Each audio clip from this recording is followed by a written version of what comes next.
नमस्कार दोस्तों, मैं मनोज कुमार, आप सभी को हमारे चैनल में फिर से एक बार स्वागत है। मैं उम्मीद करता हूं कि आप लोग बहुत ही अच्छे होंगे। इसी उम्मीद के साथ चलिए फिर से एक नए टॉपिक की ओर हम आगे बढ़ते हैं। जी हाँ दोस्तों, आज का जो हमारा वीडियो रहेगा बहुत ही इंपॉर्टेंट वीडियो रहेगा। मैं आप सभी से रिक्वेस्ट करता हूं कि आप हमारे वीडियो को शुरू से लेकर अंत तक जरूर देखें। आज का जो मेरा वीडियो रहेगा दोस्तों, इंडक्टिव लोड के ऊपर रहेगा। डेफिनेटली दोस्तों, आप सभी को पता है कि जैसे ही हम इंडक्टिव लोड चलाते हैं या इंडक्टिव लोड देते हैं तो इसमें क्या होता है, पावर फैक्टर ड्रॉप हो जाता है, जिसके वजह से हमारे पावर की लॉसेस होती है। इस पावर फैक्टर को इंप्रूवमेंट करने के लिए हम क्या करते हैं, कैपेसिटेंस लोड लगाते हैं। कहने का मतलब कैपेसिटर बैंक लगाते हैं। लोडिंग सर्किट के साथ पैरेलल में कैपेसिटर बैंक लगाते हैं, जिससे हमारा पावर फैक्टर इंप्रूवमेंट हो और हमारा जो पावर लॉसेस हो रहा है उसको हम कवर कर सकें। चलिए, आज का जो टॉपिक रहेगा कि मैंने जो पावर फैक्टर इंप्रूवमेंट किया, ठीक है, जो इंडक्टिव लोड चल रही है उसमें जो पावर फैक्टर ड्रॉप हो गया, जिसके वजह से हमारा पावर की लॉसेस हो रहा है, उस पावर फैक्टर को जब इंप्रूवमेंट किया तो हमारे कौन सा पैरामीटर चेंजिंग होता है। पावर फैक्टर इंप्रूवमेंट करने के बाद कौन सा पैरामीटर चेंज होता है। बहुतों के दिमाग में इस तरह से क्वेश्चन आता है दोस्तों, अरे मैंने तो पावर फैक्टर इंप्रूवमेंट कर दिया, तो जो मैं अप्रेंटेड पावर चला रहा हूं, जो एक्टिव पावर, जो रियल पावर चला रहा हूं, जो हमारी करंट चल रही है, तो इसमें कुछ डिफरेंसेस होगा क्या, इसमें कुछ पैरामीटर में डिफरेंसेस होगा क्या। जैसे ही मैंने कैपेसिटर बैंक को ऑन किया तो मेरा पावर फैक्टर तो इंप्रूवमेंट हुआ ही हुआ, मेरा पावर फैक्टर का पैरामीटर तो चेंज हुआ ही हुआ, बट इसके अलावा करंट है ना, अप्रेंटेड पावर, इसका भी पैरामीटर क्या चेंजिंग होता है। तो चलिए दोस्तों, इसी के बारे में आज डिस्कशन करेंगे कि जब मैंने इंडक्टिव लोड जो पावर फैक्टर ड्रॉप होकर रखा हुआ है, पावर का लॉसेस हो रहा है, उसको कवर करने के लिए मैंने जैसे ही कैपेसिटर बैंक ऑन कर पावर फैक्टर को इंप्रूवमेंट किया, तो पावर फैक्टर इंप्रूवमेंट करने के बाद कौन सा पैरामीटर चेंजिंग होता है, आज इसके बारे में डिस्कशन करते हैं। एक छोटा सा एग्जाम्पल सेट करता हूं। सपोज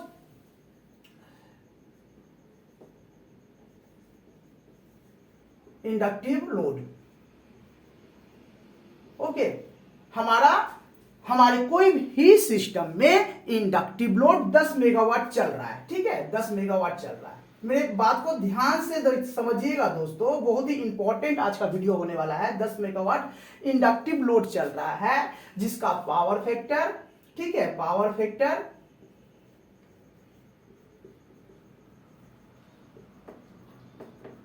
0.80 चल रहा है, ठीक है। ये 10 मेगावाट में चल रहा है, इसका पावर फैक्टर 0.80 है। अप्रेंटेड पावर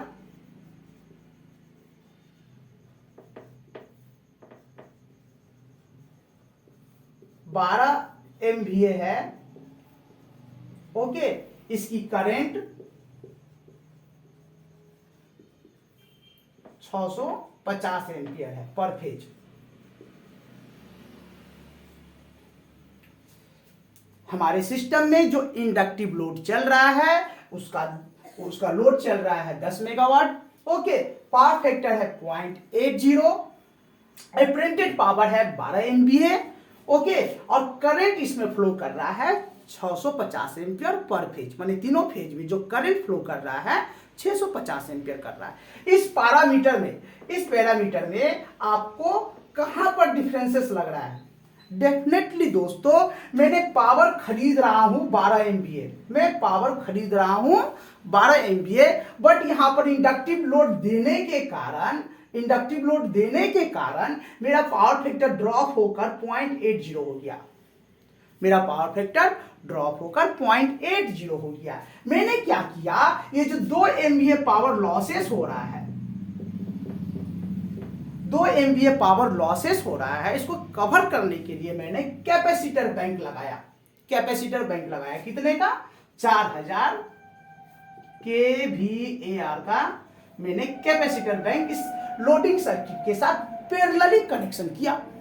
जैसे ही मैं 4000 kVAR का कैपेसिटर बैंक इस पैरेलली किया, तो अब देखिए दोस्तों, जैसे ही मैंने कैपेसिटर बैंक को ऑन किया तो कौन सा पैरामीटर चेंज होता है। जो नॉर्मली जो बिना कैपेसिटर बैंक का जो लोड हमारा चल रहा है, फिर से मेरी बात को ध्यान से समझिए, जो नॉर्मल जो बिना कैपेसिटर बैंक का बिना पावर फैक्टर इंप्रूवमेंट किए हुए जो नॉर्मल लोड चल रही है, वो लोड चल रही है 10 मेगावाट। ओके, इसका पावर फैक्टर है 0.80।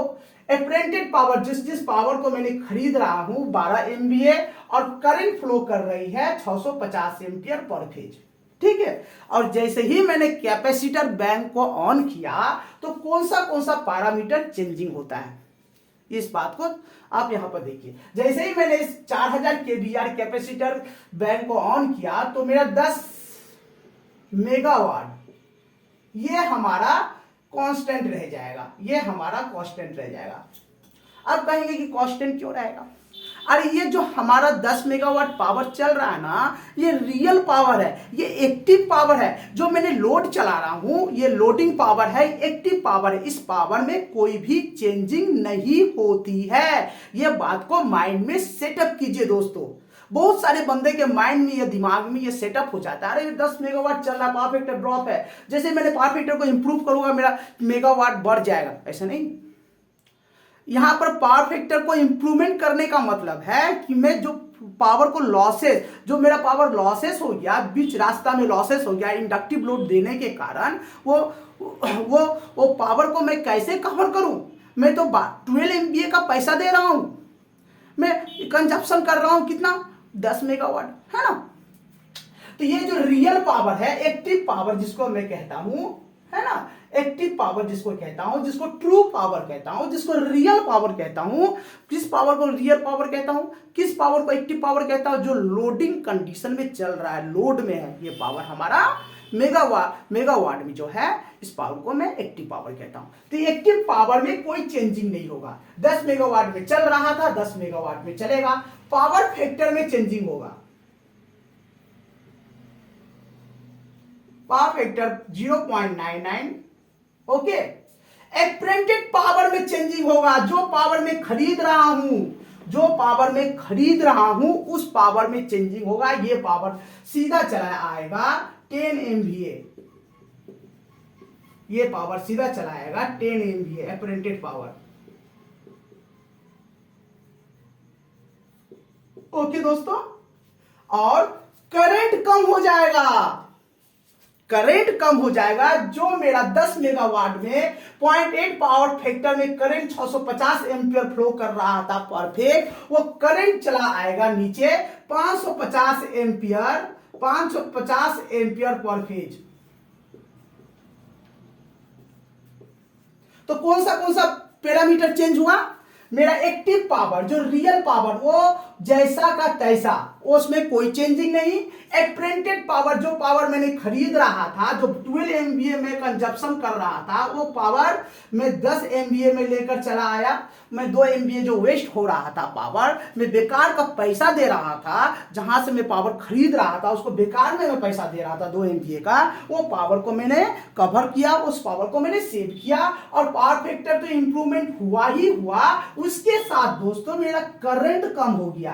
10 मेगावाट में 0.99 पावर फैक्टर जब मैं चलाऊंगा, उसमें पर फेज 550 एम्पियर करंट फ्लो होने लगा। तो इससे क्या बेनिफिट हुआ? सबसे पहला इंपॉर्टेंट जो बेनिफिट, जो 2 MVA पावर मैंने लॉसेस कर रहा था उसको मैंने रिकवर किया, है ना, मैं उसको सेव किया। अब दूसरा सबसे बड़ा बेनिफिट दोस्तों कि इस जो 10 मेगावाट में 650 एम्पियर पर फेज फ्लो कर रही थी, वो करंट कम होकर 550 एम्पियर में आ गई। कहने का मतलब हमारे सिस्टम में जो करंट में 10 मेगावाट में 650 एम्पियर चल रहा था, उसको मैंने कम कर 550 एम्पियर में लाया। तो 100 एम्पियर करंट हमारे सिस्टम में कम हो गया। कोई भी ट्रांसफार्मर या मोटर जो इंडक्टिव लोड चल रही है, उसका करंट फ्लो यदि मैं कम कर देता हूं तो इक्विपमेंट्स हीट होने से बचता है, इक्विपमेंट्स कम हीट होता है। और जब हमारा इक्विपमेंट्स कम हीट होगा तो इक्विपमेंट्स की लॉन्जेविटी बढ़ जाएगी ना। इक्विपमेंट्स की लॉन्जिविटी बढ़ जाएगी ना। तो मैं सिंपली दोस्तों आप इस पैरामीटर से समझ गए होंगे कि पावर फैक्टर जब हम कैपेसिटेंस लोड में डालते हैं सिस्टम को, पावर फैक्टर जैसे ही इंप्रूवमेंट होता है तो ट्रू पावर, एक्टिव पावर में कोई चेंजिंग नहीं होता। एप्रेंटेड पावर जो 12 MVA चल रहा था वो उतर के आ गया 10 MVA में, एप्रेंटेड पावर ठीक ना 10 MVA में, और करंट जो पर फेज 10 मेगावाट में 650 एम्पियर में फ्लो कर रही थी वो 550 एम्पियर में आकर चली आई। इससे बेनिफिट क्या हुआ?